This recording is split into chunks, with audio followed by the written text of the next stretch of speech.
Masayang nagmamahala ng magkasintahang si Jude at Nisa.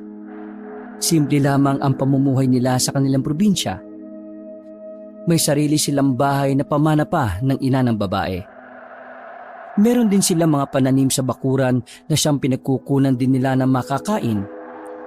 Kahit na hindi mayaman, mayaman naman sila sa pagmamahalan. At dahil nga sa nag-uumapaw na pagmamahalan, nakabuo sila ng isang panibagong buhay. Nagbunga ang kanilang pagmamahalan ng isang malusog na sanggol. Kamukhang kamukha mo talaga ang anak natin. Minsan, nagtatampo na ako kasi ako naman ang nagdala sa kanya pero bakit parang kinuha niya lahat sa iyo yung itsura mo? Nakabantay ang mag-asawa noon sa tapat ng kuna ng bata. Kapwa sila nakangiti habang pinagmamasdan ng sanggol na mahimbing na natutulog. Kahit naman ako ang kamukha ni Miguel, sigurado ako na ugali mo naman ang mamanahin niya sa'yo. Ano mo naman nasabi? Ang sabi ng matatanda sa lugar namin, kapag hindi nakuha ng anak mo ang itsura mo, malamang sa malamang, ugali mo ang mamanahin niya. Totoo yun. Tinan mo ko, hindi ko kamukha si mama pero kami ang magkaugali. Kahit na kaunting ugali naman ang manahin niya, ayos lang naman sa akin kasi pareho naman tayong mabuting tao. Oo, tama ka dyan, mahal. Kaya nga dapat gagawin natin ang lahat para mabigyan siya ng magandang buhay. Pero mahal, kailan pala natin siya pagbibinyagan? Kapag nakaipon na tayo ng pera, alam mo naman na may kamahalan ng pagpapabinyag. Kailangan natin kumuha ng ninong at mga ninang. Tapos, kailangan siyempre mapakain natin sila. Kung sa bagay, tama ka naman. Kailangan pala natin kumayod ng kumayod. Ako lang ang kakayod. Ikaw, dito ka lang sa bahay. Hindi mo kailangan mapagod. Napangiti na lamang ang babaeng si Nisa. Isa talaga sa kinagigiliwan niya sa ugali ng kabiyak ay ang pagiging masipag ni Jude sa trabaho. Kitang-kita ng babae kung papaanong nagsisikap ang kabiyak sa kanilang buhay. O paano, mahal? Mayon ko muna kayo ni baby dito, ha? Alam mo naman, maraming bagsak na pananim dito. Kailangang maihatid namin yon ni Paring Pindoy. Sige, mag-iingat ka sa pagmamaneho, mahal ah. Hinalikan ni Jude ang asawa sa labi at lumabas na rin ng kanilang bahay. Huminga siya ng malalim habang nakangiti. Dahil sa hapon na yon ay kailangan na naman niyang magbanat ng buto. Driver si Jude ng truck ng gulay. Kasama niya si Pindoy na kanyang kababata. Hinahatid nila ang mga gulay na inaani at saka binabagsak sa iba't ibang lalawigan. Malaki naman ang kita dito. Ang kalaban lang ng dalawa ay ang antok. Dahil kadalasan sa mga biyahe nila ay inaabot na ng umaga. Nagmamadali nang maglakad si Jude patungo sa pinagpaparadahan ng truck. Hindi nagtagal ay natanong na rin niya ang kaibigang si Pindoy. Oh, buti naman dumating ka na. Late ka na ng 2 minuto ha. Sus, nahiya naman ako dun sa 2 oras mong late kahapon. Ano, tuloy ba rin sa magdayong? Oo naman oh, bakit naman hindi? Ano bang sabi ni boss? Di ba nag-aalangan siya na maghatid tayo ron?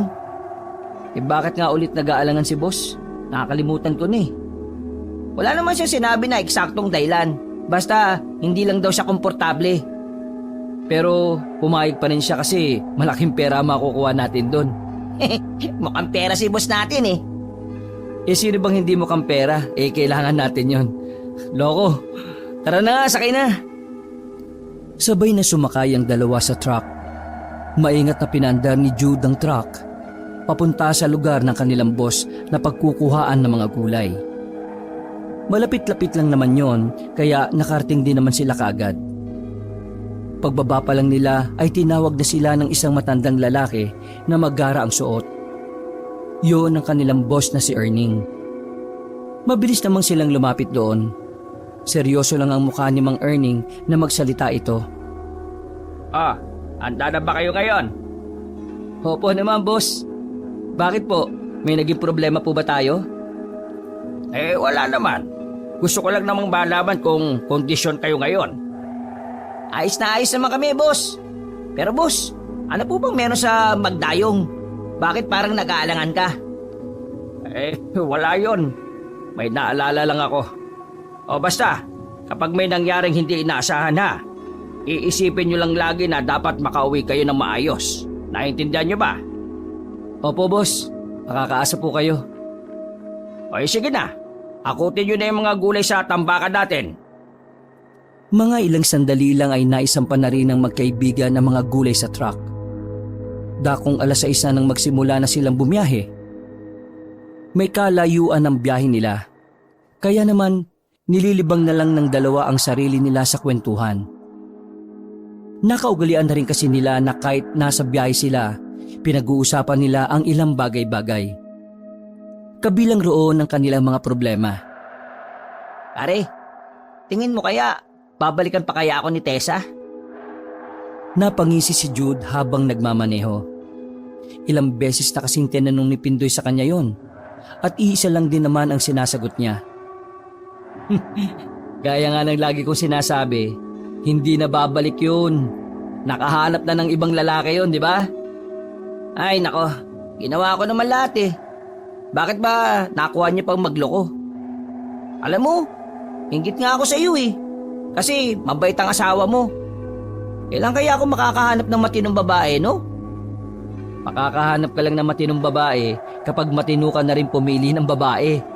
Ikaw naman kasi, basta maganda lang, ayos na sa'yo. Basta, galit ako dyan kay Tessa. Sana, kunin ng aswang yun. Aswang talaga? Oo, aswang. Hindi ka ba naniniwala sa aswang? Sandaling hindi nagsalita si Jude. Sa katunayan, noon pa man magkasintahan pa lang sila ni Nessa, naniniwala na siyang totoong nabubuhay pa rin ang mga aswang. May karanasan na rin kasi sila noon ni Nessa sa aswang. Oo, naniniwala ako dyan. Nakwento ko naman sa'yo dati, di ba? Yung naranasan namin ni Nessa. Yung may matandang sumusunod sa inyo, tapos bigla na lang gumapang paakit ng puno na may dumaan na sasakyan? Mismo. Alam mo, sa totoo lang, medyo naniniwala rin naman ako sa aswang eh. Pero hindi ko alam kung meron pa ngayon ha. Tingin mo, meron pa? Tingin ko, parang dito sa probinsya natin wala. Hindi natin alam, baka nananahimik lang sila. Ewan ko sa'yo. Bakit ba napunta sa aswang ang usapan natin? Natawa na lang pareho ang magkaibigan. Makalipas ang halos kalahating oras ay narating na rin nila ang lugar ng Magdayong. Ibang-iba ang lugar na yon kumpara sa kanilang baryo. Kung sa kanila ay medyo marami-rami na ang mga bahay, sa lugar na yon ay kakaunti lamang. Mabibilang nga lang din sa daliri ang mga poste ng ilaw sa kalsada na gumagana. Binagala ni Jude ang andan ng sasakyan nang matanaw na nila ang arko ng isang baryo. Hininto ni Jude ang truck sa gilid. Tiningala nila ang arko na may nakalagay na Magdayong 1. 1? Ibig sabihin may 2? Oo, malamang. Mukhang tahimik sa baryo na to ha. Kunin mo na yung papel, tapos puntahan na rin natin yung buyer. Maya-maya lang ay pumasok na rin ang dalawa papasok sa baryong yon. Palingon-lingon sila sa kanilang paligid. Naninibago kasi sila sa kanilang mga nakikita. Tahimik kasi ang baryo Magdayong 1. Hindi gaya ng ibang baryo na alanganing oras na ay marami pa ring gising. Tama ba tong address na napuntahan natin? Bakit pre? Number lang ng bahay ang nakalagay dito eh. Wala naman tayo makitang numero sa mga bahay. Di pagtanong-tanong na lang natin. May nakita ka bang pwedeng pagtanungan? Wala, di ba? Ayun oh!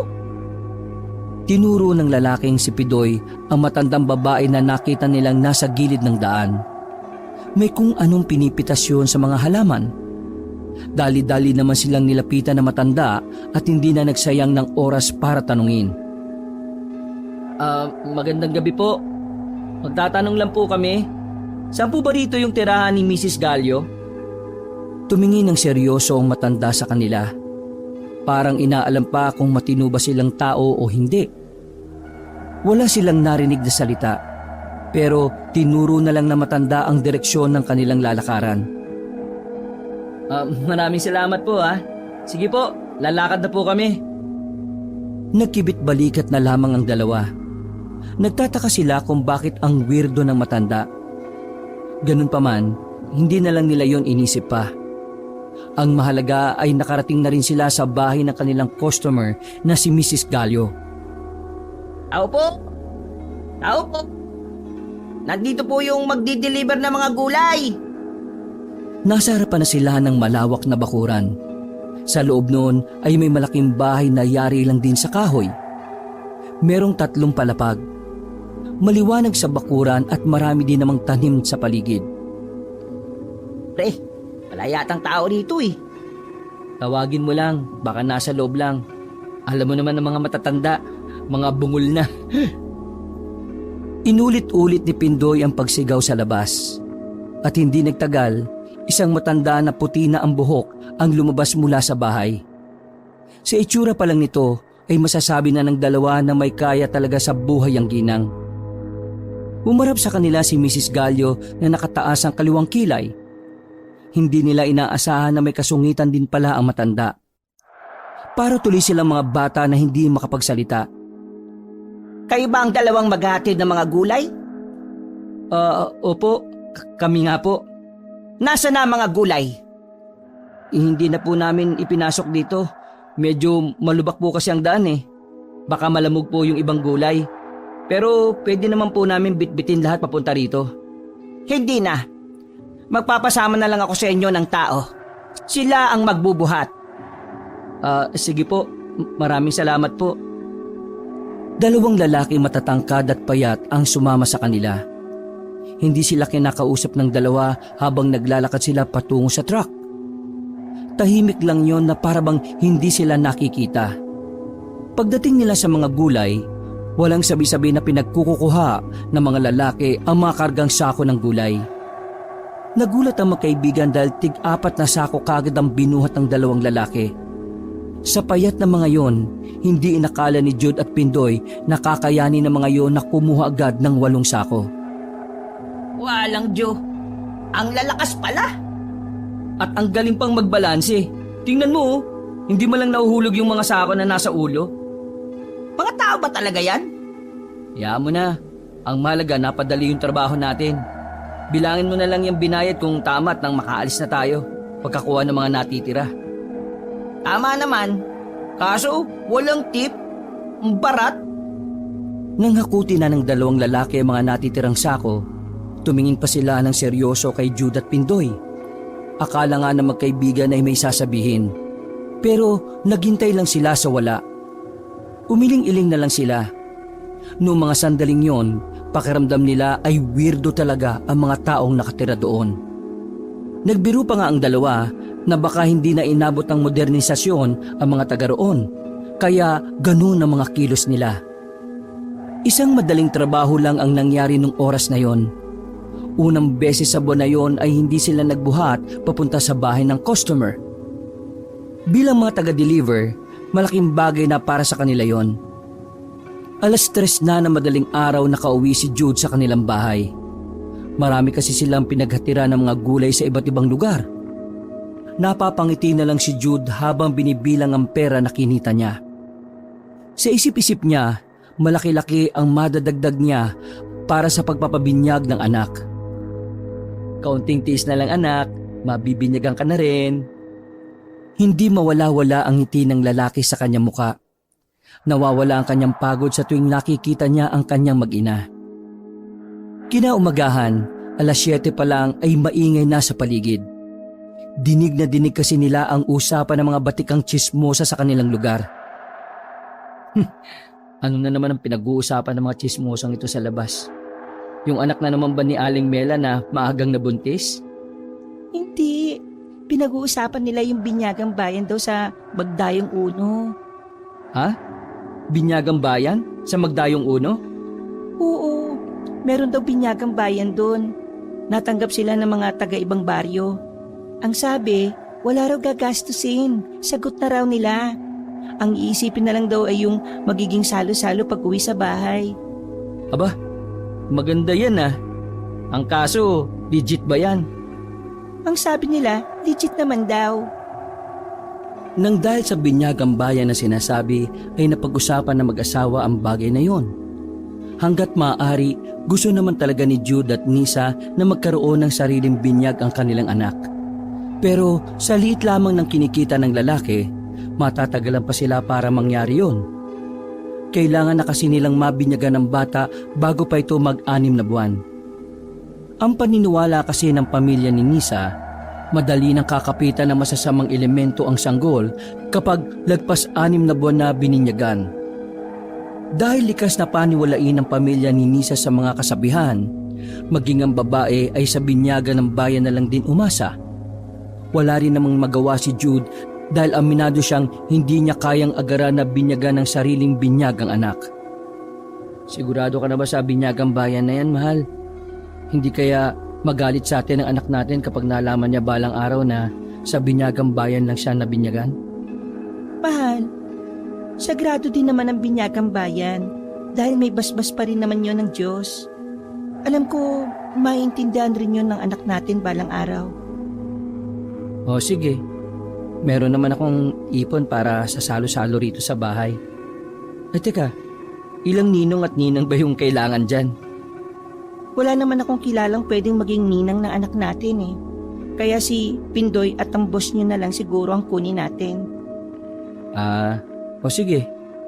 Mamaya pagpasok namin, kakausapin ko si Boss Erning. Niyakap siya ng babae. Kahit na nag-aalangan siya sa binyagang bayan na yon, pinaubayan na lamang niya ang desisyon kay Nisa. Palagay niya kasi, si Nisa naman talaga kasi ang may karapatang magdesisyon pagdating sa anak nila dahil ito ang ina. Wala namang problema sa binyagang bayan, pre. Makakatipid ka pa nga eh. Magkasama na ang magkaibigan nung hapon na yon. Naglalakad sila patungo sa pinagparadahan ng truck. Napag-usapan ng dalawa ang tungkol sa binyagang bayan. Wala naman ng problema, pero kasi pwede naman kasing mag-ipon para magkaroon ng sariling binyag ang anak namin, di ba? Ang kaso, may kakaiba kasing paniniwala ang pamilya ni Nise, kaya kailangan magmadali kami. Di ba, nakakwento ko naman sa'yo. Dapat masunod ang mga paniniwala nila. Kaso nung bago kami magsama, napagkasunduan na susunod ako sa mga tradisyon, paniniwala at kultura nila. Hirap talagang kalaban ng mga kamag-anak eh, no? Lalo na yung mismong pamilya ng asawa. Pero wala eh. Kailangan mo na talaga sigurong sumabay sa agos. Ang mahal ka naman dyan eh, mabibinyagan ng anak mo. O sige, kukunin kitang ninong at saka si boss ha. Ako? Bakit ako? Puro katarantaduhan lang ang may tuturo ko sa anak mo. Sira ulo. Malamang turuan mo naman ang kabutihan, no? Tsaka, ikaw lang naman ang malapit kong kaibigan sa lugar natin eh. Sa akin wala namang problema kasi magkaibigan naman tayo eh. Si Boss Erning kaya papayag? Sana pumayag. Sabi kasi, 2 ninong daw pwede. Di pag pumayag, tiba-tiba ang anak mo pre. Malaki magbigay ng pamasko yung si Boss eh.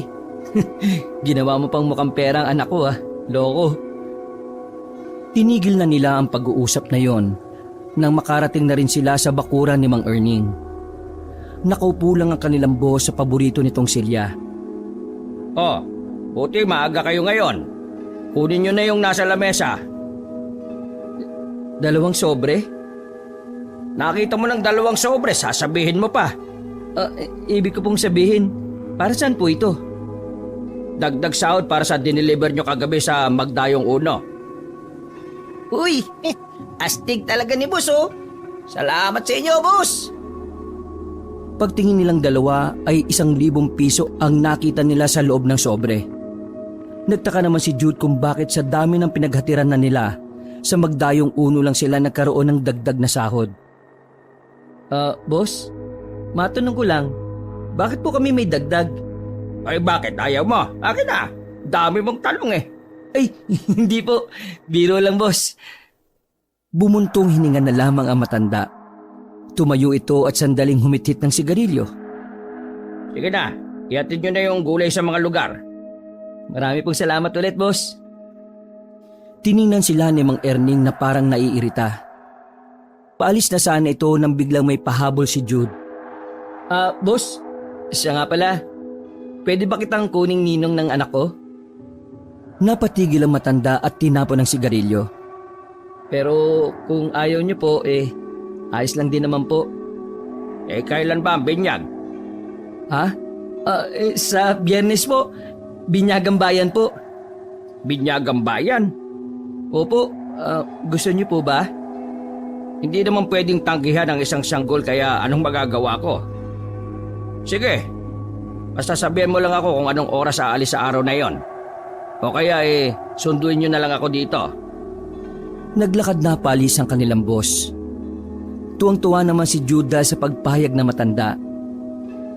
Salamat po! Ganadong ikinarga ng dalawa ang mga gulay sa truck. Hindi kasi talaga inakala ni Jude na mapapapayag niya ang kanilang boss. Si Mang Erning kasi ang tipo ng tao na mahirap imbitahan sa kung ano-anong okasyon. Palagi itong walang oras. Kung meron man, ay madalas namang tinatamad na lumabas-labas o lumayo. Ayos nakuha mong ninong si boss. May lagnat ba yun? Bakit dati tumanggi siya dun sa kapitbahay namin na kinuha siyang ninong? Di ko alam. Baka espesyal lang talaga ang anak ko kaya hindi niya kayang tanggihan.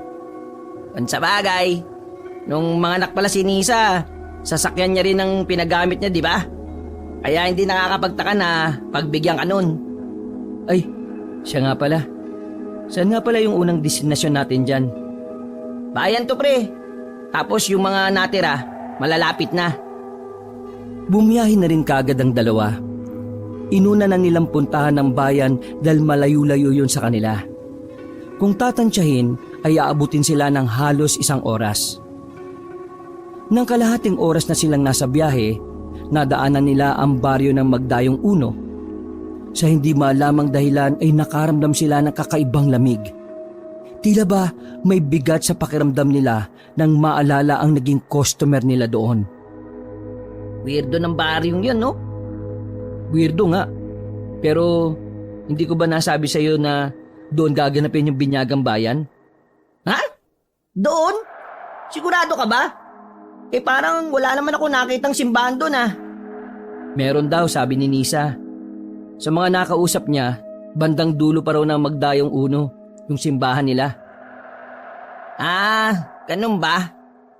Pero, di ba parang ang pangit naman na binyagang bayan tapos dun pa sa lugar na akala mo hindi uso yung ingay?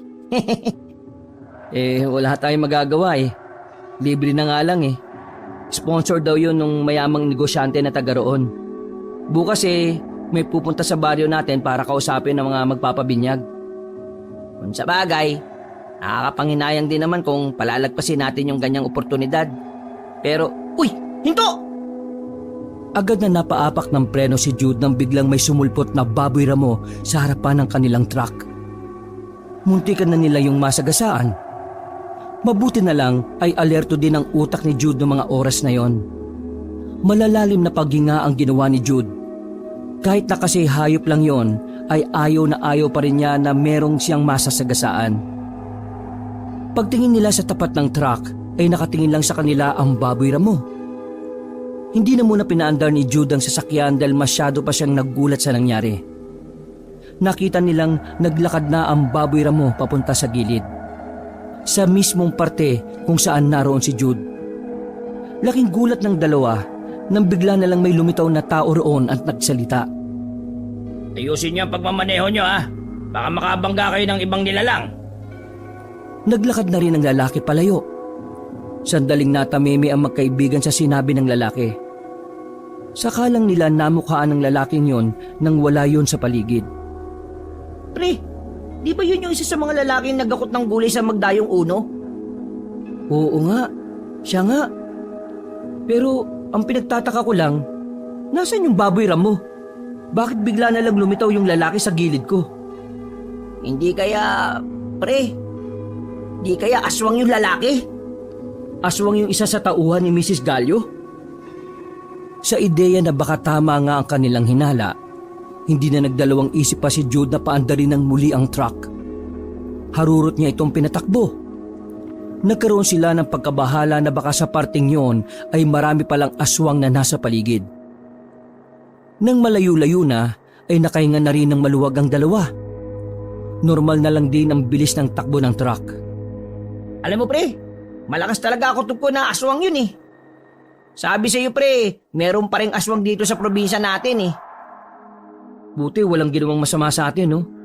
Kasi mababangis talaga ang mga aswang eh. O saan tayo dadaan mamaya? Anong saan? Doon lang naman ang daan natin. Sobrang layo kung sa kabila pa tayo dadaan. Walang iya. Paano kung abangan tayo ng mga aswang doon? Di magpaumaga tayo. Di pwede. Mayayari tayo sa mga pag-aatira natin ng mga gulay. Napakamot na lang sa ulo si Jude habang nagmamaneho. Sumakit ang ulo niya ng mga sandaling yon. Ako naman Ay nako, bahala na nga kung abangan nila tayo. Basta kapag naroon na tayo, bibilisan ko na lang ang pagpapatakbo. Nanahimik ang dalawa sa mga sumunod na sandali. Masyadong inukupa ng aswang ang kanilang mga isip. Hindi man nila sigurado kung aswang nga yon, pero kakaibang takot at pangamba ang naidulot nito sa kanila. Pagkarating nila sa bayan, madali na rin nilang nahanap ang kinaroroonan ng pagdadalhan nila ng mga gulay. Kaso pagdating nila roon, naabutan nilang nag-iiyakan ng pamilyang kanilang pagdadalhan. Naghintay pa sila ng halos kalahating oras para lang makausap ang padre de pamilya. Matapos yon, nalaman nila na nawala palang anak ng asawa ng kanilang customer. Nakaramdaman sila ng awa pero hindi naman sila pwedeng makialam. Pagkatapos maibaba ang mga gulay, napag-usapan ng dalawa ang tungkol doon nang pumasok na sila sa truck. Kawawa naman. Sobrang sakit kaya mawala ng anak. Pero sino kaya kukuha ng anak nila, no? Bakit akong tinatanong mo? Di ko naman sila kilala. Pilosopo ka rin, no? Pero totoo nga, masakit mawala ng anak. Lalo na't katatapos lang pala binyagan ng anak nila. Tapos kinuha lang sa kanila. Papanda rin na sana ni Jude ang sasakyan nang marinig nilang nagsisigaw ang babaeng nawala ng anak. Nakakatinginan si Jude at Pindoy dahil ang naririnig nilang sinisigaw ng babae ay ang mga aswang. Dahil base roon, aswang daw ang kumuha sa anak nito. Nagkaroon ng mahabang katahimikan sa loob ng sasakyan bago ipihit ni Jude ang susi ng sasakyan. Nung oras na yon, alam ni Jude na hindi nagkataon lang ang lahat.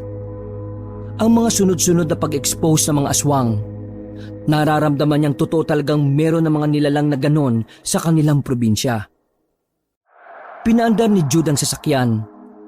Tahimik lang silang dalawa habang nasa biyahe. Pero makalipas lang ang halos 10 minuto, hindi na rin nakatiis pa si Pindoy. Binasag na nito ang katahimikan. Pre, hindi kaya mabango sa pang-amoy ng aswang ang mga sanggol? Pero kasi bagong binyag yung sanggol eh. Kaya ibig sabihin lang nun, malakas pa ang basbas ng Diyos sa kanya. Kaya papaano siya nakuha ng aswang? Sinasabi mo ba na baka gawa-gawa lang ng nanay yung sinasabi niya kanina? Hindi ko alam. Pwede rin naman kasing totoo. Tapos may ginawa lang na kakaiba ang mga aswang kaya nila nakuha yung sanggol. Gaya ng... Hindi ko alam. Hindi naman ako aswang eh. Ay nako, magmaneho ka na nga lang. Baka mabangga pa tayo sa kalutangan mo eh. Tinuon na lamang ni Jude ang kanyang atensyon sa pagmamaneho. Hindi mawala-wala sa kanyang isipan ang tungkol sa sanggol na dinukot ng mga aswang. Kinikilabutan si Jude sa ideyang marami ng kabahayan sa bayan. Pero nagawa pa rin ng mga aswang ang gusto nila. Dahil doon, napagtanto ni Jude na talagang walang pinipiling lugar ang mga aswang. Napalunok ng laway ang lalaki. Sinubukan niyang kumalma dahil marami pa silang pupuntahan. Makalipas lang ang 1 oras, nakarating na rin sila sa pangalawa nilang paghahatira ng gulay. Malapit-lapit din naman yon sa iba pa, kaya hindi na rin sila nahirapan. Dakong 3:00 na madaling araw nang matapos sila. Mas maaga na yon kumpara sa mga nauna nilang pinaghahatiran. At dahil may oras pa naman silang dalawa, dumaan na muna sila sa kilalang kapihan sa kanilang lugar. Isang malawak na bakuran yon at may mga nakalatag lang na mga lamesa at silya. Agad naman silang pumesto at lumapit naman sa kanila ang isang babae na kukuha ng kanilang order. Pagkatapos nilang magkape ay umuwi na rin ang dalawa. Pagdating ni Jude sa kanilang bahay ay napaupo muna siya sa tapat ng pintuan. Humikab siya sandali at inilabas ang perang kinita sabay binilang. Pambihira. Baliktad ang epekto ng kape sa akin ha. Di bale, mukhang nakarami naman kami ngayon. Nakangiti habang binibilang ni Jude ang pera. Kahit na may mga nangyaring kakaiba ng gabing yon, kahit na papaano ay masaya pa rin si Jude dahil higit na mas malalaki ang mga kinikita niya kumpara sa mga nagdaang buwan. Tanghali na nang magising si Jude kinabukasan. Dinig niya ang iyak ng kanilang anak sa kanilang maliit na sala. Paglabas niya ng kanilang kwarto ay nakita niya karga ni Nisa ang sanggol. Mahal, dumating nga pala kanina yung taga-simbahan na nag-interview. Yung para sa Binyagang Bayan. Nakausap na niya ako. Kumusta naman daw? Wala naman kami naging problema. Ayos na. Kailangan na lang natin maganda sa Biyernes. Mabuti naman kung ganon. Ay, siya nga pala. Pumayag pala si boss. Tapos si Pindoy naman, sure naman yon. Ay, mabuti naman kung ganon. Mahal, kapag ba magpapabinyag, di ba kailangan talaga ng pari? Oo naman, kasi pare ang magbibinyag eh. Bakit mo naman naitanong? Wala lang. May mga narinig kasi akong kwento na may mga nagpabinyag daw doon, pero hindi pare ang nagbinyag kundi kapitan. Baka naman kasi sa ibang parte na magdayong yon. Hindi pwedeng kapitan ang magbinyag, dapat talaga pare. Tumangutango lamang si Nisa. Mabilis na lumipas sa mga araw. Sumapit na ang pinakahihintay na mag-asawa. Sabik na sabik si Jude na mabinyagan ng kanyang anak. Abot langit ang ngiti nila habang pinagmamasdan ng anak sa maganda nitong kasuotan. Sobrang gwapo naman ang anak natin ha. Nako, kamukha mo talaga si Miguel. Nasa loob lang sila ng kanilang bakuran nung hapon na yon. Hinihintay lamang nila si Pindoy at Mang Erning para sa sasakyan. Hindi nagtagal, natanaw na rin nila ang sasakyan na huminto sa tapat.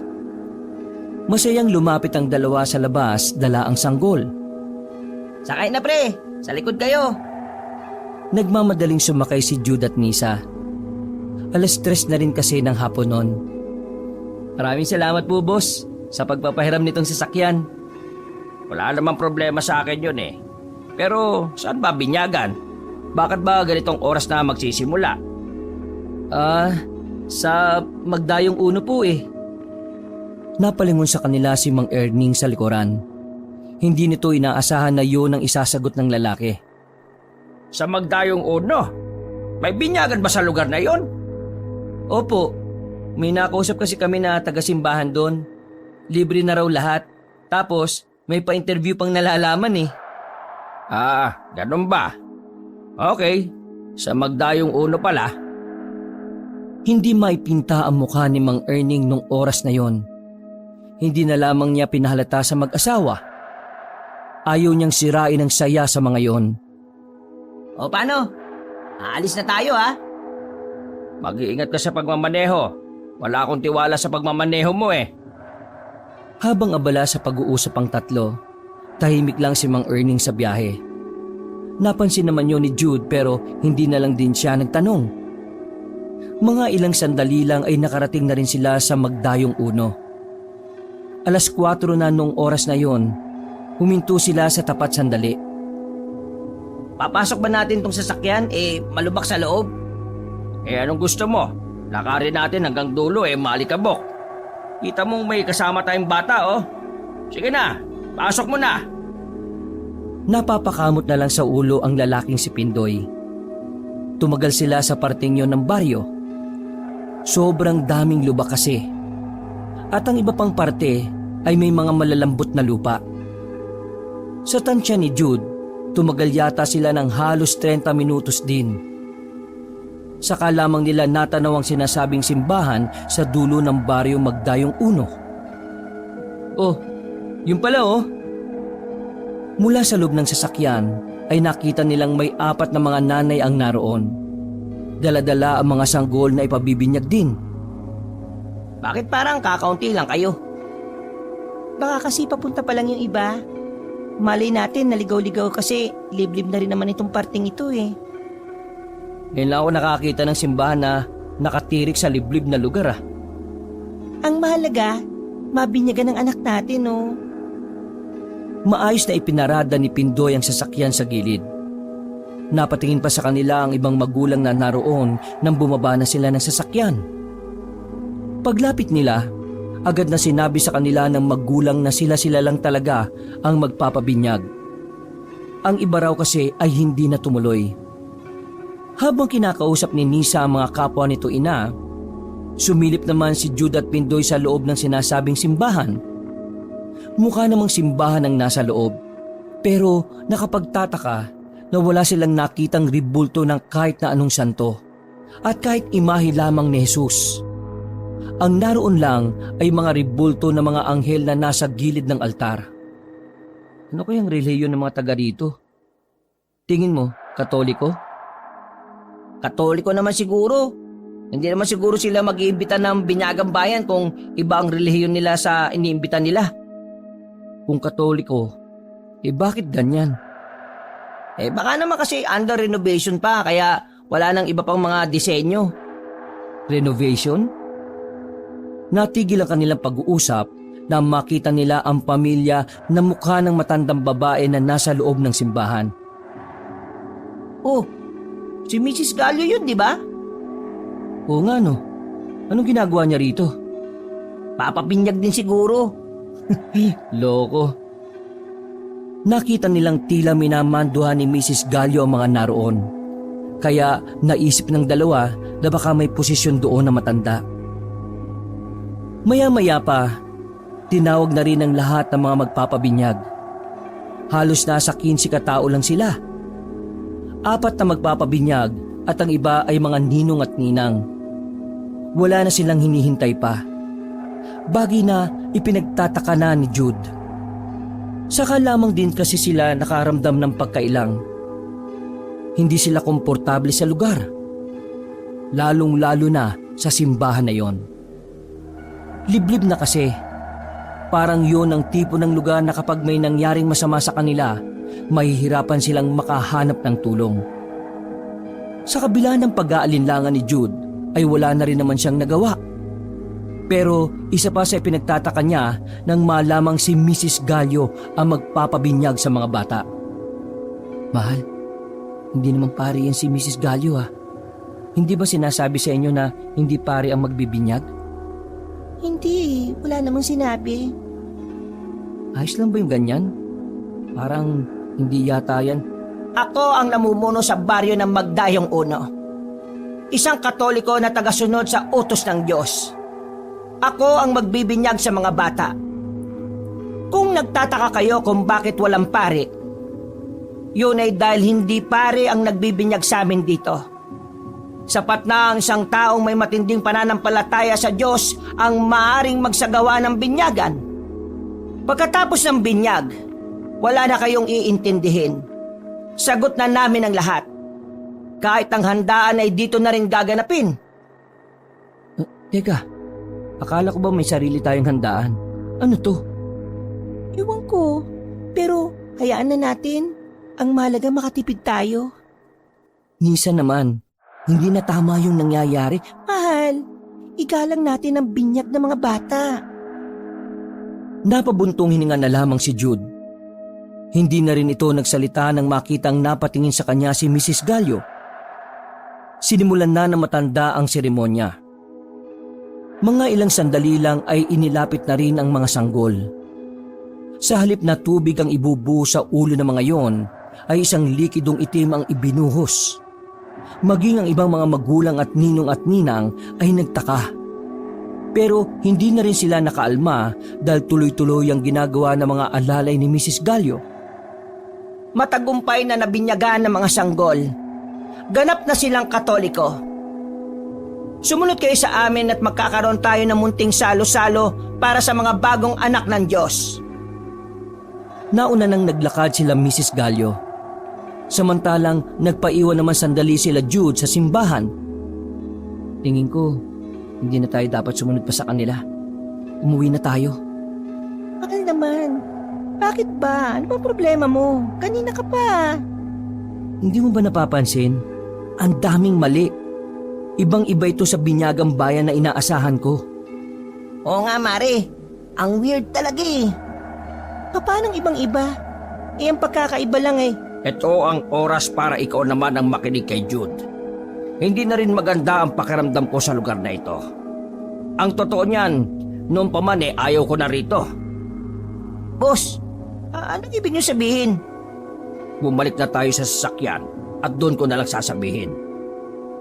Mahal, tara na, umuwi na muna tayo.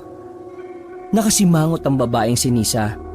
Dahil nagkasundo naman na ang tatlo, wala na rin namang nagawa ang babae. Paglabas nila ng sasakyan ay hindi nila inaasahang inaabangan pala sila ni Mrs. Gallo.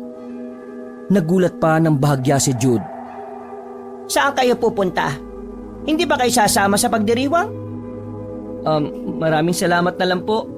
May mga niluto rin kasi kaming pagkain sa bahay eh. Wala kasing naiwan doon. Masasayang lang kung mapapanis o marurumihan.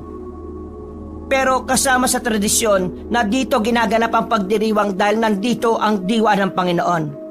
Kaya iba ang tradisyon nyo sa tradisyon ng iba. Huwag mong ipilit na sundin nila.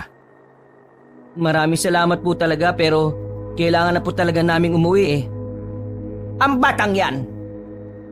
Tiningnan ni Mrs. Gallo nang makahulugan ng sanggol na si Miguel. Darating ang panahon na kailangan niyang bumalik dito. Ano pong sinasabi nyo? Hindi namin kayo maintindihan ah. Tara na. Kakagat na ang dilim. Baka mahirapan pa tayong makauwi nito. Hindi na nila pinansin ang mga sinabi ni Mrs. Gallo. Naglakad na sila palapit sa sasakyan. Bago sila makasakay, nakita pa nila ang matanda na masama ang tingin sa kanila. Ganun na rin ang iba pang mga taong naroroon. Jude, ikaw na magmaneho para mabilis. Baka masira ang sasakyan nyo, boss. Maraming lubak eh. Tsaka baka mahilo po si baby. Mamili ka. Mahilo ang bata o masira itong sasakyan ko. O maabutan nila tayo at mamatay tayong lahat.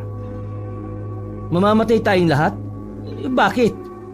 Paandarin mo muna at nang makaalis na tayo. Dali-daling pinagana ni Jude ang makina ng sasakyan. Wala na itong sinayang na panahon. Agad nitong pinaandar ang sasakyan at umalon-alon pa ang sasakyan dahil sa may kabilisan ng kanilang andar sa malubak na daan. Ang aswang ang mga naririto. Agad na nagtayuan ang mga balahibo ni Jude at Nisa nang marinig yon kay Mang Erning. Boss, anong aswang? Nung nakaraan ko lang din nalaman. Bago kayo mag-deliver dito ng gulay, may kakilala kong nakatuklas na mga aswang ang nakatira sa baryong ito. Ngayon, hindi na natagpuan ang kakilala kong yon. Kaya nag-aalala ko sa inyo nung gabing yon. Kasi kahit hindi ko pa sigurado kung totoo nga sinasabi ng kakilala ko, nararamdaman ko rin na meron talaga eh. Kanina pagpunta natin dito, kumulo ang langis na ito. Pinakita ni Mang Erning ang langis na nasa botelya, na noong mga sandaling yon ay kumukulo pa rin. Boss naman, kung alam mo na palang aswang yung mga naririto dapat sinabi mo kagad para hindi na tayo tumuloy. Ayaw ko namang sirain ang kaligayahan ng mag-asawa. Isa pa, hindi ko pa naman sigurado kanina habang nasa biyahe tayo Kutob pa lang ang meron ako. Pero pagdating natin sa simbahan, saka na ako nakumbinsi. Mang Erning, hindi ka naman po nagbibiro ano? Iha, sa tingin mo, magmamadali ako makaalis kung nagbibiro lang ako? Natameme ang babae, habang si Jude naman ay tahimik lang na nakatingin sa dinaraanan nila. Pero ang totoo, labis-labis na ang kaba nitong nararamdaman. Lalo pat mahaba-haba pa ang tatakbuhin ng sasakyan palabas. Mahal, totoo ba ang sinasabi ng boss mo? Totoo man o hindi, Dapat makaalis na tayo rito. Kaya hawak mo ng maayos si Miguel ha. Mas bibilisan ko pa. Pre, parang may sumusunod na yata sa atin, oh. Paglingon nila sa likuran, nakita nilang may mga mangilan-ngilan ng kalalakihan ng tumatakbo. Mas lalong kinabahan si Jude kaya mas lalo nitong binilisan ang pagpapatakbo. Laking pasasalamat nila nang ligtas silang makalabas ng baryong yon. Habol ang kanilang hininga dahil sa sobrang kaba, kahit na nakaligtas na sila, hindi pa rin nawawala sa kanilang dibdib ang takot at kilabot. Tumigil sila sa pamamahay ni Mang Erning. Pansamantala muna silang nanatili roon habang nagpapakalma. Tulala at balisa silang lahat habang humihigop ng mainit na kape. Mahal, sorry hindi ako nakinig sa iyo eh. Kasalanan ko kung bakit tayo humantong sa ganito. Mahal, huwag mong sisihin ang sarili mo. Alam kong ang ginawa mo ay para lang din sa anak natin. Tsaka, kahit tumuloy man kayo o hindi, gagawin at gagawin pa rin naman nila yun eh. Nakakaawa yung ibang magulang na naiwan doon. Ano na kaya nangyari sa kanila? Ano kaya pwede nating gawin? Isumbong natin sa pamunuan ng barangay? Sa polis? Wala naman tayong ebidensya eh. Baka pagtawanan lang tayo ng mga pagsusumbungan natin. Eh ano gagawin natin? Wala. Ang kailangan nyo lang gawin ay mag-ingat. Lalo ka na Jude at Nisa. Ingatan nyo ang anak nyo. Nasisiguro ko na maghahabol sila sa sanggol. Mahal, totoo ba yun? Kukunin nila ang anak natin? Huwag ka mag-alala, mahal. Hindi ko naman kayo pababayaan eh. Magtatanong-tanong ako sa mga matatanda kung ano ang mga nalalaman nilang pangontra sa mga aswang. Niyakap na lamang ni Jude ang kanyang nababahalang asawa. Kapwa nila hinaplos ang kanilang anak na walang kamalay-malay sa mga nangyayari. Makalipas ang ilang sandali, kinailangan na rin magpaalam ni Jude at Nisa kay Mang Erning. Matapos magpasalamat ay lumabas na rin sila ng bahay na yon. Kasabay nilang naglakad si Pindoy. Parang tanga tuloy silang palingon-lingon sa likuran. Nagiging tamang hinala na sila sa bawat maririnig nilang mga ingay. Pre, liliko na ako dito ha. Mag-iingat kayo ni Mari. Ikaw ang mag-ingat, wala kang kasama eh. Parang timang naman to, oh. Nananakot pa eh. Sige na, alis na ako. Damuho ka talaga oh. Nagmamadali nang maglakad si Pindoy paalis. Pinagpatuloy naman na mag-asawa ang kanilang paglalakad. Pagkarating nila sa bahay, naabutan nilang sobrang lamig na ng mga nailuto nilang pagkain. Isa-isang niligpit na mag-asawa ang ulam, habang ang kanilang anak naman ay inihiga na rin nila sa kanilang kuna. Maagang nagsarado ng bahay si Jude at Nisa nung gabing yon. Kada bintana ay nilagyan na lang nila ng mga kandado. Doble-doble rin ang kandado ng kanilang pintuan sa takot na dalawin sila ng mga aswang. Nang matutulog na sila, ipinasok nila ang kuna ng bata sa kanilang silid. Pinauna na ni Jude na matulog ang babae. Habang siya, mas piniling magbantay na lamang sa kanyang mag-ina. Habang nakasandal sa dingding, malapit sa kamay niya ang itak na kinakalawang na. Nang lumalim na ang kinagabihan, naramdaman na ni Jude na parang may umaali-aligid na sa kanilang bahay. Hinawakan na niya ang itak. Habang natutulog ang kanyang mag-ina, ay pasimple siyang sumilip sa siwang ng bintana. Sa hindi inaasahang pagkakataon, may mga nakita siyang nakatayo sa labas. Agad na dumaloy ang kaba sa sistema ni Jude. Bigla na lang din siyang pinagpawisan ng malamig. Sinubukan niyang kumalma. Nakikiramdam lang siya sa paligid. Mga ilang sandali lang nakarinig na si Jude ng malalakas na katok sa kanilang pintuan. Maging ang kanyang asawa na si Nisa ay nagising din. Huwag kang maingay, mahal. Akong bahala. Mahal, pakiusap, mag-iingat ka. Ayos lang ako. Dito ka lang, bantayin mo si baby. Marahang lumabas ng silid ang lalaking si Jude, dala ang kinakalawang na itak. Mga ilang sandali lang, narinig na lamang niyang may nagsalita sa labas. Isang pamilyar na boses. nandito kami para kunin ang bata. Pagmamay-ari namin siya dahil nabinyagan siya sa ilalim ng aming kultura at tradisyon. Kaya, ibigay niyo na sa amin ang batang yan kung gusto niyong maging mapayapa ang inyong buhay mag-asawa. Hindi na nagsalita si Jude. Nanatili lang siyang nakikiramdam at nag-aabang kung papasukin ba sila ng mga hinihinala niyang aswang. Mister, alam kong nandiyan ka. Alam kong naririnig mo ko. Kung gusto mo pang tumagal ang buhay niyong mag-asawa, ibigay niyo sa amin ang sanggol na amin ang pagmamay-ari. Hindi na nakapagpigil pa si Jude. Nasagot na niya ang matanda. Niloko niyo kami. Pinapawalang bisa namin ang binyag na yon. Kung gusto niyo ng sanggol, gumawa kayo ng sa inyo. Ha! Nagpapatawa ka ba? Menopause na ako. Wala akong pakialam kung ano ka pa. Hindi niyo pwedeng kunin ang anak ko. Anak namin siya at kahit kailan hindi namin siya ibibigay sa mga aswang na kagaya niyo. Mister, ikaw na nagsabi, mga aswang kami. Kahit na anong oras ngayon ay kayang-kaya ka namin pasukin dyan at kunin ang pwersahan ng bata. Hindi ako natatakot sa inyo. Kung hindi ka mapapakiusapan, mapipilitan kaming... Napatigil sa pagsasalita ang matanda nang makarinig ng malakas na putok si Jude sa labas ng kanilang bahay. Naramdaman niyang tila nagpulasan ng mga aswang. Para bang natataranta ang mga yon. Ilang sandali lang narinig na niya ang sigaw ng kanyang boss na si Mang Erning. Jude! Nandiyan ba kayo? Ayos lang ba kayo?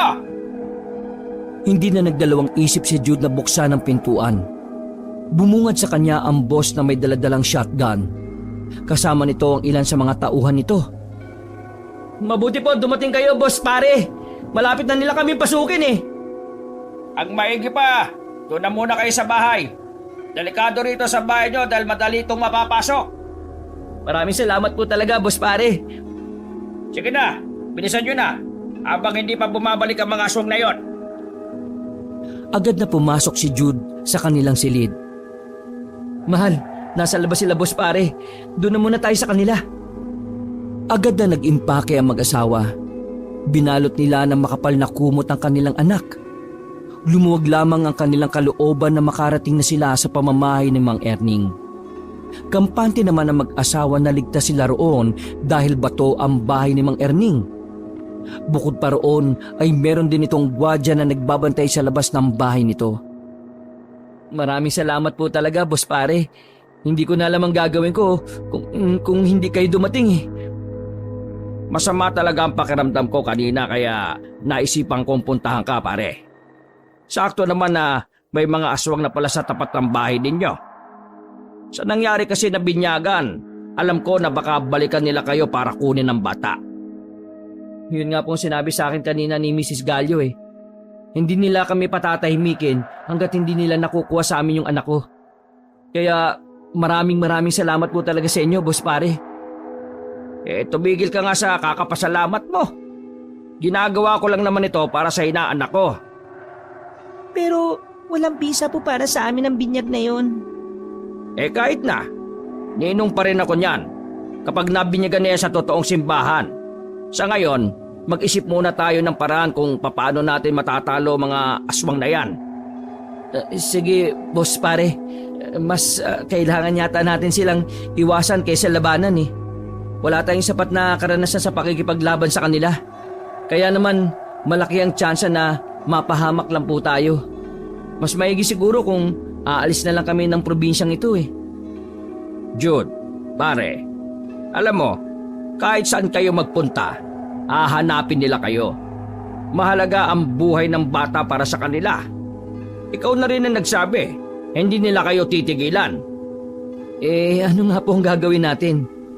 Huwag kayo mag-alala. Meron akong kakilala na magaling na antingero. Antingero? Ano po yun? Antingero? Yung ano ba? Yung basta. Lumalaban daw sila sa mga aswang. Hindi ko rin alam eh. Basta may kilala akong ganon. Maraming salamat po. Pasensya na po at nadadamay po kayo ha. Hindi. Matagal ko na rin gustong makatapat ng mga aswang na yan eh. Sila ang dahilan kung bakit nalugi ang negosyo ko noon na bakahan doon sa kabilang baryo. Hindi lahat ito ay tungkol sa binyagan. Tungkol na rin ito sa kaligtasan ng lahat. Nakapagpahinga ng maayos si Jude at Nisa. Hindi na sumugod pa sa kanila ang mga aswang. Dahil na rin siguro marami ang taong naroon. Kinaumagahan, dumating agad ang sinabi ni Mang Erning. Ang aga-aga ay naririnig nila ang ingay sa sala ni Mang Erning. Unang bumangon si Jude at lumabas ng silid. Nakita niya roon nakausap ni Mang Erning ang isang lalaking maraming tato. Singkita ng mata, higit sa lahat parang nakainom ng alak. Aro Diyos ko, ikaw na ba yan, my friend? Pambihira ka naman. Paano ka naman makakausap ng maayos niyan kung lasing ka? Bakit, my friend? Ano ba problema? Nakita ng dalawa si Jude na nakatayo sa hagdan kaya tinawag na ito ni Mang Erning. Agad din namang lumapit ang lalaki. Umupo sila sa sofa at doon biglang sumeryoso ang mukha ng half Japanese at half Filipino na si Huramura. Para bang biglang nawala na lang ang tama ng alak sa kanya. Who are you? Oh, ikaw may problema. Magandang umaga po. Kayo po ba yung antingero na sinasabi niya? Oh, correct. Kasi po, napatigil sa pagsasalita si Jude nang biglang bumagsak na ang hapon sa sofa. Wala pang isang minuto ay nakatulog na rin ito. Asingkero talaga yang si Huramura. Pero kapag matino yan, magaling daw yan eh. Hindi ba kayo close? Hindi. Medyo hindi. Ewan. Basta nung araw lagi kaming nakakausap nito sa bilyaran. Antingero na siya noon. Hapon ang nanay niya, Pinoy ang tatay. Dito na tumanda sa Pinas pero bulol-bulol pa rin magsalita. Pero sigurado naman po na matutulungan niya tayo. Oo. Kailangan lang bumalik siya sa katinoan. Bumuntong hininga na lamang si Jude. Kahit papaano ay napapanatag ang kalooban niya dahil meron nang makakatulong sa kanila. Pagsapit ng tanghali, dumating si Pindoy sa bahay ng kanilang boss. Nabalitaan kasi nito na umalis ng bahay si Jude at Nisa. Dala-dala nito ang kalahating sako ng bawang na binili pa mula sa bayan. Boss, pwede ba sa susunod magkaroon ka na rin ng taniman ng bawang? Ang bigat eh. Ang dami mo namang reklamo. Anong balita doon sa ibang magulang na napasama sa binyag? Sandaling inilapag ni Pindoy ang sako ng bawang. Nagbago ang reaksyon ng mukha nito. Bagay na nagdulot din ng kaba kay Jude. Yung dalawa lang yun napuntahan ko eh. At ang sabi ng mga kamag-anak, hindi pa nakakauwi mula kahapon. Hindi na itinuloy ni Jude ang kanyang sasabihin dahil nababasa niya sa reaksyon ni Mang Erning at Pindoy na iisa lang sila ng naiisip. Nakaramdam ng awa si Jude sa mga sanggol at mga magulang na nabiktima ni Mrs. Gallo. Mabilis na lumipas sa mga sandali. Nagising na si Huramura. Nasa katinoan na ito, pero nagtataka ito kung bakit siya naroon. Ganun pa man, sinimulan na rin ni Jude na ipaliwanag ang mga nangyari sa antingerong hapon. Seryoso lang din naman niyong nakikinig. Pagkatapos ni Jude magbahagi, kampanting nagsalita ang antingero. Hurra! Ha! Maraming salamat. Oh, salamat? Matagal ko na hanap ang mga aswang. Ngayon aram ko na saan sila matagpuan. Hoy, wag kang mayabang. Mababagis ang mga aram ko, my friend. Pero wag ka mag-alala. Sisiurang kay Huramura ang aswang na yan. Parang nawala ng sasabihin si Jude noong mga sandaling yon. Masyado siyang nadadala ng pagiging presko ng antingerong hapon. Pre, baliw ba yan? Ewan ko, basta magtiwala na lang tayo. Tropa ni Boss Pari yan eh. Nang sumapit ang kinagabihan, naganda na rin sila para gawin ang kanilang plano. Dadalhin nila si Nisa at ang bata papunta sa bayan. Pansamantala na munang iiwan ng mag-ina roon. dahil kasama si Jude sa balak nilang pagpunta sa Magdayong Uno. Sumakay na sila sa isang kulay itim na van. Magkakasama na silang 5 roon. Kalmadong-kalmado lang ang antingerong Hapon. Samantalang sila ay nagsisimula ng lamunin ng kaba. Kailangan ba talaga naming sumama? Hindi ba pwedeng ikaw na lang kasi ikaw naman ang antingero? Ikaw ba, Duwag? Ako? Duwag? Hindi Manahimik ka dyan. Sige na, tayo punta muna bayan. Pagkatapos, balik tayo sa Magdayong Uno. Kailangan ko kayo. Kailangan ko kasama. Kahit gaano ko kagaling, hindi ko kaya kung lahat sila sabay-sabay aatake. Nanahimik na lamang si Pindoy, samantalang si Jude naman ay sinumulan na rin paandarin ng sasakyan. Marami silang dalang gamit noon, pero kahit na ganoon, hindi pa rin maalis ang pagkabahala ni Jude. Hindi naman kasi siya sanay sa gulo, at mas lalong hindi rin siya sanay na kumalaban ng mga aswang. Kaya wala siyang ideya kung ano ang may tutulong niya sa gagawin nila. Sa mga unang minuto ng kanilang biyahe ay payapa lang silang nasa sasakyan. Mabagal lang ang pagpapatakbo ni Jude dahil may kadiliman na rin ang kanilang dinaraanan. Ang daan na yun ay rekomendasyon ni Huramura. Ayon kasi rito ay malayo ang daan na yun sa Magdayong Uno. Kaya kampante ang antingerong Hapon na magiging madali ang pagpunta nila sa bayan. Pero sa mga sumunod na sandali, dito na naging komplikado ang lahat. Kuspare, hindi yata tayo makakadaan. Napatingin si Mang Erning sa harapan. Nakita niya na may ilang kalalakihan ang nakaharang sa kalsada. Sa unang tingin pa lang nila, alam nila na mga aswang ang mga yon. Ako bahara. Kinuha na ng antingerong Hapon ang kanyang kitana. Nagsuot din ito ng kung ano-anong kwintas. Dinig pa nila na merong inkantasyon na ginawa si Huramura. Bumaba ng van si Huramura. Lumapit ito sa mga kalalakihang nakaharang. Nang kausapin niya ang mga yon, bigla na lang nagbago ng anyo ang mga lalaki. Sa unang pagkakataon, mas nakita nila ng klaro ang pagpapalit ng anyo ng mga yon. Hilabot na naman ang kanilang naramdaman. Lalong-lalo na si Nisa na hindi na gaanong nagsasalita katabi ni Pindoy. Umalma lang kayo. Kakayanin niya ni Huramura. Para silang nanonood sa isang pelikula ng pagtatatagain ng antingerong Hapon ng mga aswang. Nang dumistansya sandali si Huramura, napansin ni Jude at Mang Erning na binubulungan ng Hapon ang kitana nito. Anong ginagawa niya? Baka gumagawa siya ng mabilisang ritual gamit ang kitana niya. Hindi ko alam. Tanong mo ron, lumabas ka. Sa isang iglap lang, nakita na lamang nilang nakabulagta na ang mga aswang na yon sa kalsada. Sumisenya sa kanila si Huramura, kaya lumabas si Jude at Mang Erning. Turungan niyo ko. Itabi ang mga ito sa gilid. Duguan ang mga aswang. Nang makita pa lang ni Jude ang mukha ng aswang ay para na siyang masusuka. Nakakakilabot din ang pagkakataga ng Hapon sa mga yon. Natatakot man, hinawakan na lamang ni Jude ang isa pang aswang sa paa. Hinila niya yon paalis sa gitna. Kailangan natin berisan. Maria ko tansya. Di ko alam. Bakit sila nandito? Hindi ka ba nasaktan? Hanggat di abot bito ka, di yon masakit. Nauna nang maglakad papasok ng van ng Hapon habang dumudugo ang hinlalaki nitong daliri. Pero wala yung nararamdamang sakit. Dito na napagtanto ni Jude na baka dahil yon sa mga anting-anting na suot ni Huramura. Nagmamadali na silang pumasok sa sasakyan at pinaharurot yun ni Jude.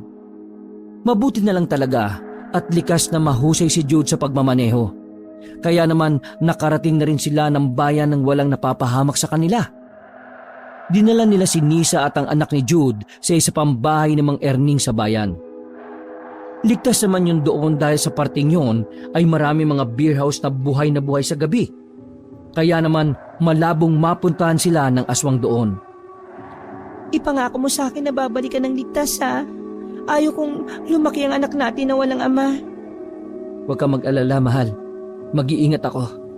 Hindi ako mapapahamak. Para sa'yo, para kay Miguel, para sa pamilya natin. Hinalikan ni Jude ang kanyang asawa. Napangiwi naman si Pindoy dahil sa inggit. Matapos ang pamamaalam ay pinapasok na rin ni Jude sa loob ng bahay ang kanyang mag-ina. Inalalayan naman si Nisa na matandang babae na namamahala sa bahay ni Mang Erning. Handa kayo dapat. Tayo papasok sa lugar ng mga aswang.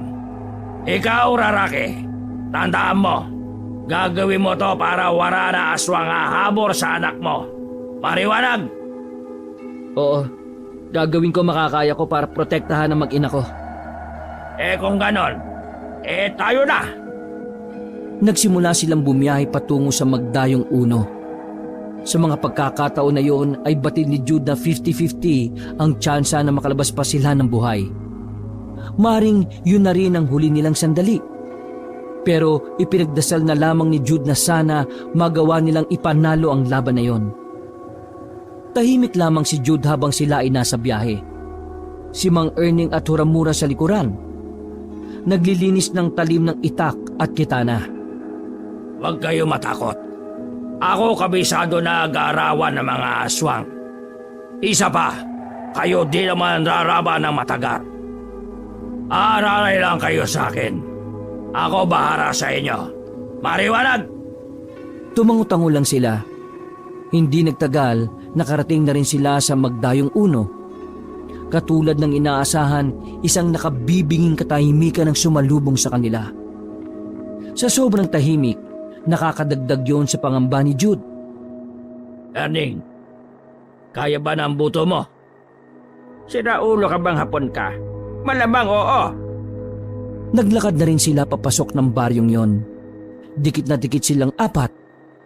Si Pindoy ay nakakapit na sa jacket ni Mang Erning. Nakulang na lang ay yakapin na niya ang matanda. Si Jude naman maigpit lang ang hawak sa itak na daladala. Hindi mapakali ang kanyang mata sa kakalingon sa bawat gilid at likuran. Nandyan na sila. Tigil muna. Nagsimula ng manginig ang tuhod ni Jude. Habang si Pindoy naman ay parang nanigas. Hindi pa yun makakabalik sa katinoan kung hindi pa babatukan ni Mang Erning. Nagsilabasa ng mga aswang mula sa mga gilid ng bahay. Nakita rin nila Mrs. Gallo na ayon kay Huramura matagal na niyang hinahanap ang matandang yon. Kumbawa! Makulit ka talagang hapon ka. Kahit anong gawin ko, palagi mo na lang akong nahahanap. Pinahanga mo na naman ako. Lagi mo ko natatakasan. Pero ngayon, tuturdukan na kita. Teka, dati na ba kayo may issue? Matagal ko na hanap ang aswang na yan. Marami na siya biktima mga sanggor. Ripat-ripat siya sa iba't ibang baryo. Di ko aram ngayon, nakagawa para siya sarili niyang baryo. Totale, nakikilam ka na rin sa mga gusto kong mangyari. Dito ka na rin matatapos. Sumenyas na ang matandang babae. Nakita nilang nagsikilos na ang mga aswang. Dahilan para maging alerto na silang apat. Si Huramura naman ay nagsimula na ring mag-engkantasyon habang bumubulong sa hawakan ng kitana nito. Handa kayo! Pinalibutan sila ng mga aswang. Nang sabay-sabay nang lumusob ang mga aswang ay unang nasugatan si Jude. Dahil doon, nakaramdam agad ito ng takot. Tapagan mo! Para din to sa mag-ina mo! Nabuhayin si Jude noong mga sandaling yon. Pinagugutan niya ng lakas ng loob si Nisa at ang anak na si Miguel. Bigla na lamang nitong tinaga ang isang aswang na nasa likuran na ni Huramura. Sa puntong yon, para bang nabura na ang pag-aalinlangan sa kalooban ng lalaki. Ganado at determinado na itong maipanalo ang lahat ng yon. Marunong ka ba na hawak ng armas? Pinahanga mo si Huramura. Sabay nilang tinaga ang mga aswang na lumapit sa kanila.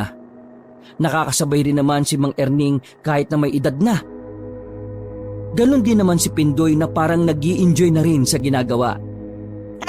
Ang sarap pala sa pakiramdam pag pumapas lang ka ng aswang. Sa isang iglap lang, Nalagasan agad ng 8 aswang ang hanay ni Mrs. Gallo. Para sa kanila, magandang senyalis na yon na nakakalamang sila sa laban. Magaling ang ginawa ninyo. Pero kayanin nyo kaya kung sabay-sabay na silang lulusob? Hura! Masyado mo kami mamarit. Di mo na aram kung ano ako. Isinukbit ng antingerong Hapon ng kitanan nito. Hinawakan nito ang kwintas na may kulay pulang bato. Pumikit sandali ang antingero at saka bumulong ng mga Latin na salita. Nakita nila na parang kinagulat yun ni Mrs. Gallo. Nagtaka na lamang ang matanda nang magbagsakan ng mga kasamahan nitong aswang. Ang matandang aswang na lamang ang natitirang gising ng mga sandaling yon. Anong ginawa mo? Anting-anting naggaring sa diwata ng Beringan. Kung sinong marapit sa akin ng mga aswang, mamamatay agad. Ayaw ng anting-anting ko na merong masama sa paligid. Ikaw, pasaramat ka. Medyo marakas ka, kaya di ka damay. Lalong bumilib si Jude sa antingerong Hapon. Hindi niya kailanman naisip na totoo rin pala ang mga anting-anting. Para siyang batang namamangha habang nakatingin sa kwintas. Pero dahil sa nangyari, mas lalong naggalit ang matandang aswang. Kaya naman unti-unti na rin itong nagbago ng anyo.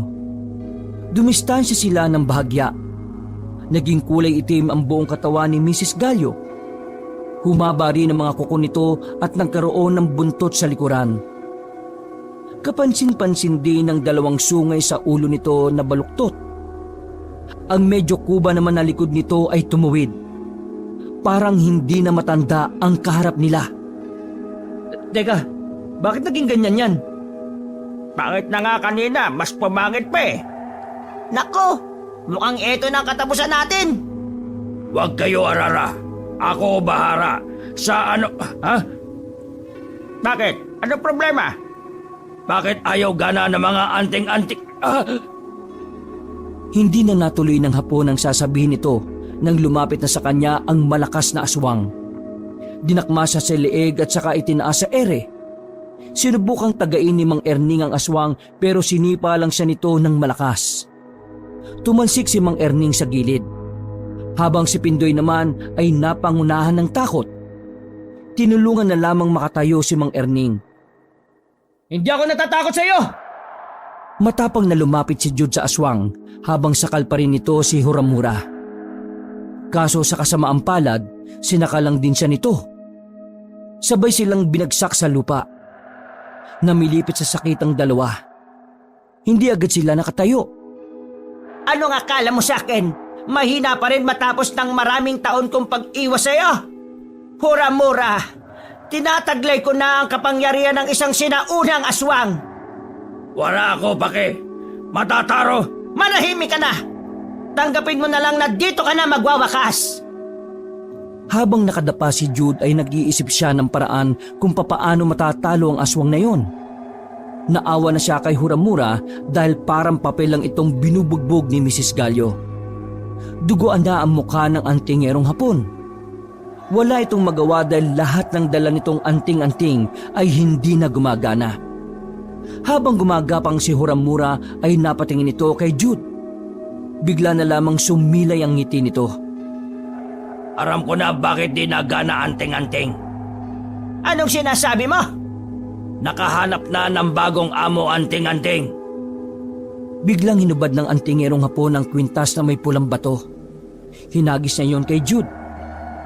Ha? Ano to? Suotin mo na, Inotel! Nagtatanong ka ba talaga eh? Agad na sinuot ni Jude ang kwintas. Dinampot nito ang itak at namimilipit na tumayo. Tingin mo ba gagana ang anting-anting na yan para sa isang pangkaraniwang tao lang? Di siya pangkaraniwan. Yang lalaki, meron siya rabis na pagmamahal. Pagmamahal para sa pamilya. Tapang, marasakit, bukar sa puso. Siya bagong amo. Binata! Hurra! Baslangin mo na aswang na yan! Kampante si Mrs. Gallo na hindi tatalabang anting-anting na suot ni Jude. Kaya naman lumapit lang yon ng kampante. sinakal nito ulit si Jude. Pero sa hindi inaasahang pagkakataon, tinarak ni Jude ang itak sa dibdib na matandang aswang. Nagulat si Mrs. Gallo nang bumaon ng itak. Naging dahilan yun ng sunod-sunod nitong pagsuka ng dugo. Wala ka kasi isip! Ha? Nagawa ko yun? Napatay ni Jude si Mrs. Gallo. Hindi siya makapaniwala.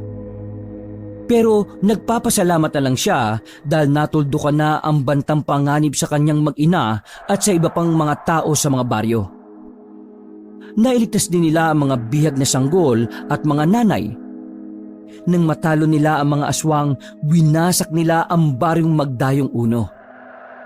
Masayang nakauwi si Jude sa kanyang mag-ina. Isang linggo lamang matapos ang labanan, muling bibinyagan ang kanilang anak sa tunay na simbahan at sa tunay na Diyos na si Jesus. Marami mang pinagdaanan ng mag-asawa, nagpapasalamat na lang din sila dahil may mga taong tumulong sa kanila para lagpasan ang problemang yon. At sa bagong kabanata ng kanilang buhay, handa nang harapin ni Jude ang mga parating na pagsubok. Bilang isang ama at asawa, at higit sa lahat, bilang isang bagong antingero. Ang bagong protektor ng kanilang baryo. Hindi pa man mahusay, pero ginagawa ni Jude ang makakaya niya para maging karapat-dapat na tagapangalaga ng anting-anting.